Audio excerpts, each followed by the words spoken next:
guys, how's it going? Eli here, back with another video where today we're going to be having the conversation we've been waiting for the longest time, having to do with the alternate art Lugia officially being revealed. Without further ado, let's just jump right into it.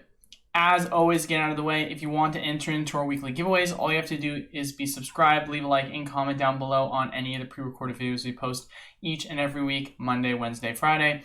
Of course, as well, you can comment and like on each video, which allows you for multiple entries. And then we have 3 winners each and every week. So multiple opportunities to enter and then multiple opportunities to win. Another thing I also wanted to make an announcement for in regards to just PokemartUSA as a website, we have just officially listed our Silver Tempest break packs on our site.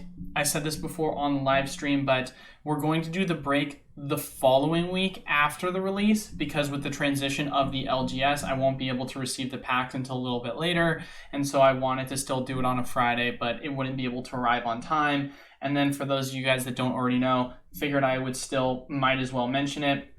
We have our PokemartUSA official mystery packs as well available for purchase as it stands right now. We have increased the odds. It went from 1 in 25 for gold packs to 1 in 16 now, so much better odds. And then, as mentioned before, the Power Keeper pack, of course, being the most expensive chase pack, it is going to be a heavy pack. We purposely weigh our gold packs in the favor of you guys, trying to make it so that if you do get one of these high-end expensive packs, you have an opportunity of actually pulling something from it if you do decide to open it.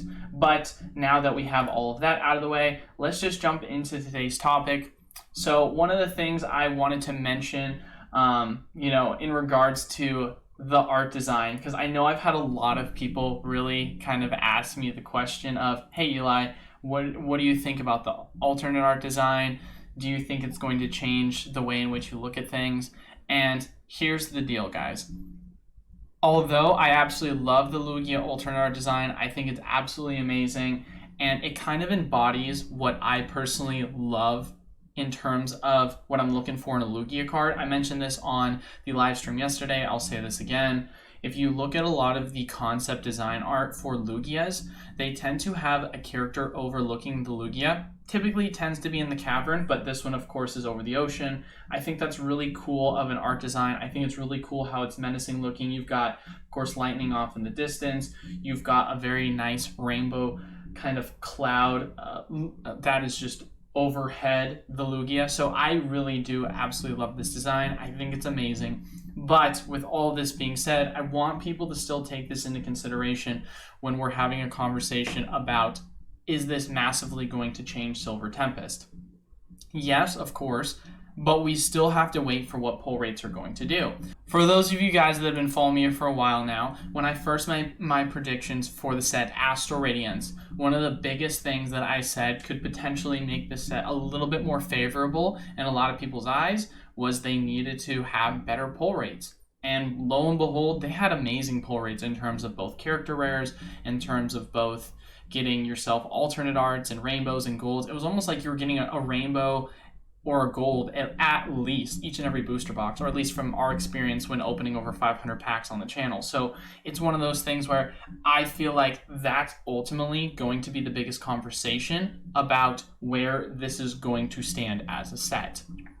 With that, I know I've heard a lot of people now making the argument that this could be a completely better set than Brilliant Stars. Some people disagree and think that no way, this is a worse set than Brilliant Stars.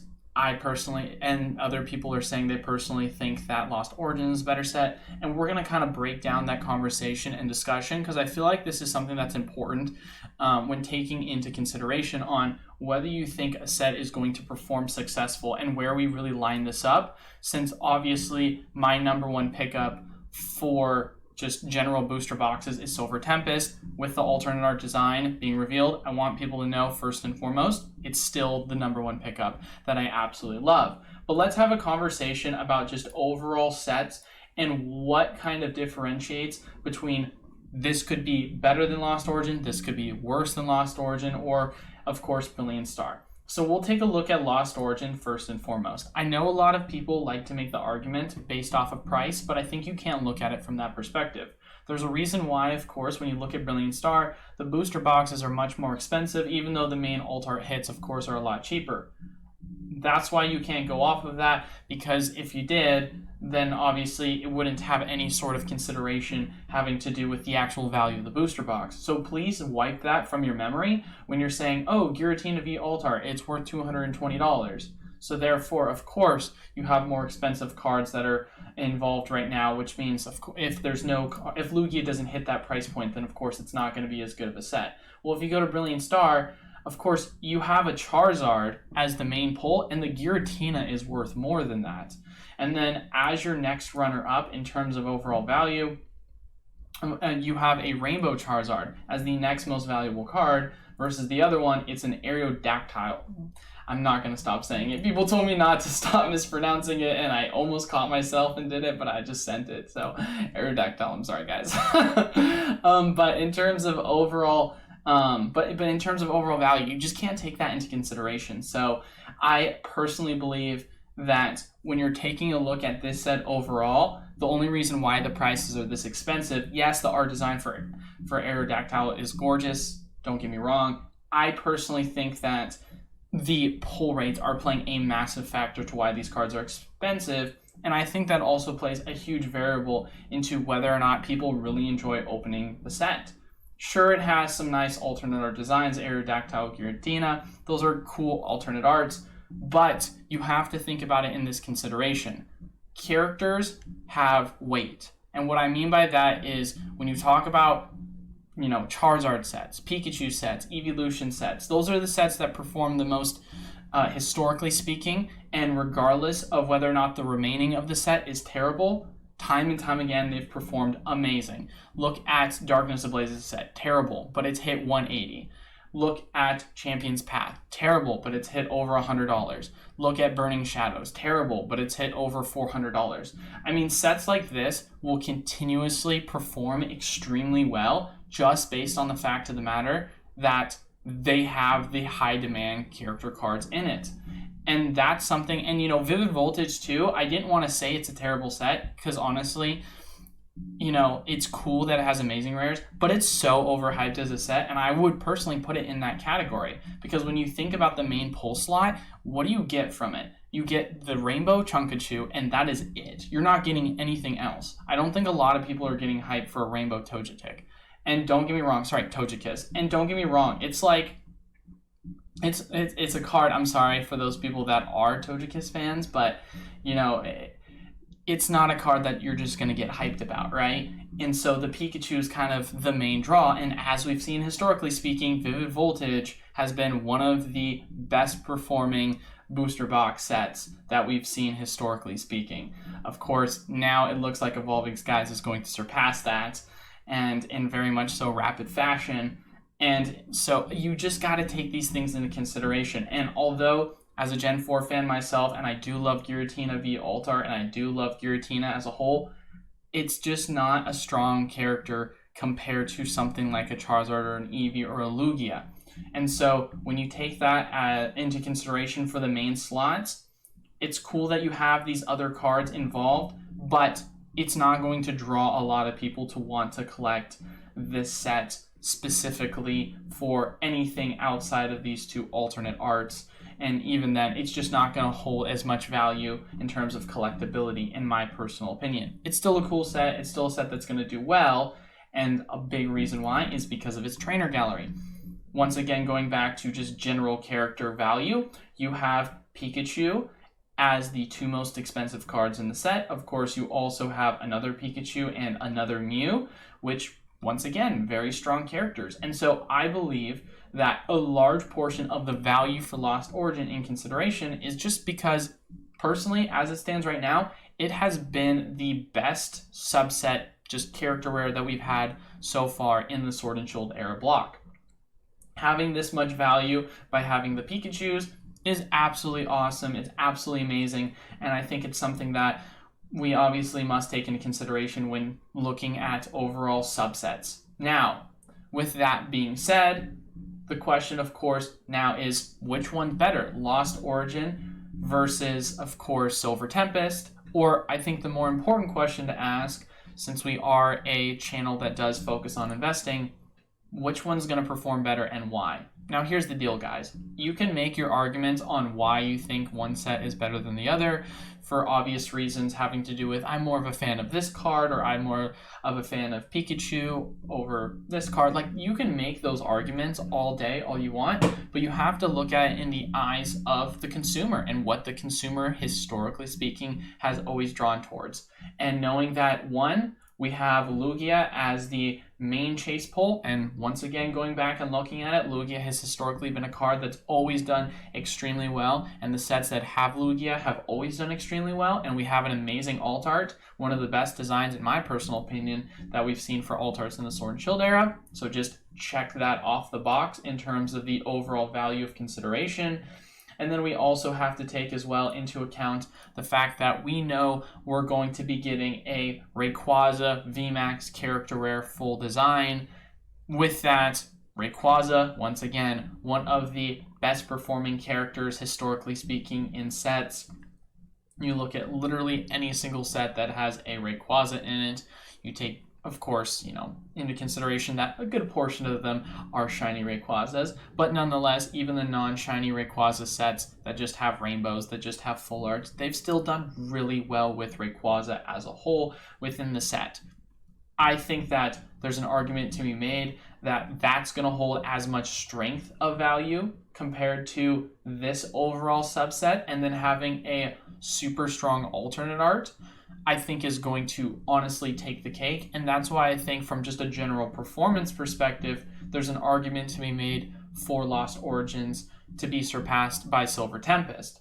Now, the real question that everyone, of course, is asking, and I've heard some hot takes back and forth on which set do they think is better, because let's be honest here, guys, we're not talking about Evolving Skies because it's just in a league of its own that you can't compete with, and that's coming with the fact that it doesn't even have a character rare section, right?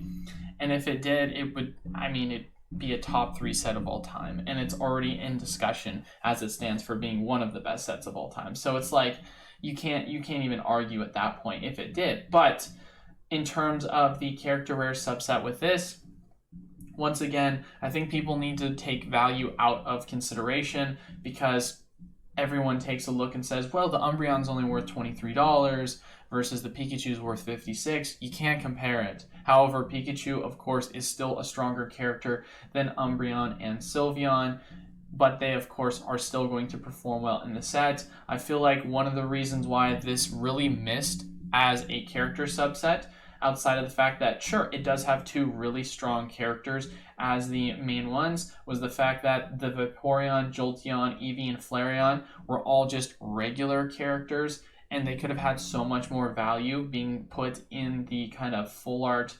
Umbreon VMAX character cards, as you would say, because that would have added a ton of value, because although these are cards that people really enjoy, putting them at this rarity is not going to add as much value, but it still adds value, if that makes sense, because the characters are still there. Kind of like how if you go take a look at Lost Origins Trainer Gallery, they have even better characters that are in the character rare common subset, but it's something that will still perform well because they are good characters. They just could have, of course, obtained more value if they were of rare scarcity. Pikachu, Snorlax, Charizard being the 3, which gives a lot of diversity to that, because if you're an Evolution fan, then you'll like the subset. If you're not an Evolution fan, you're not going to be the biggest fan of the subset.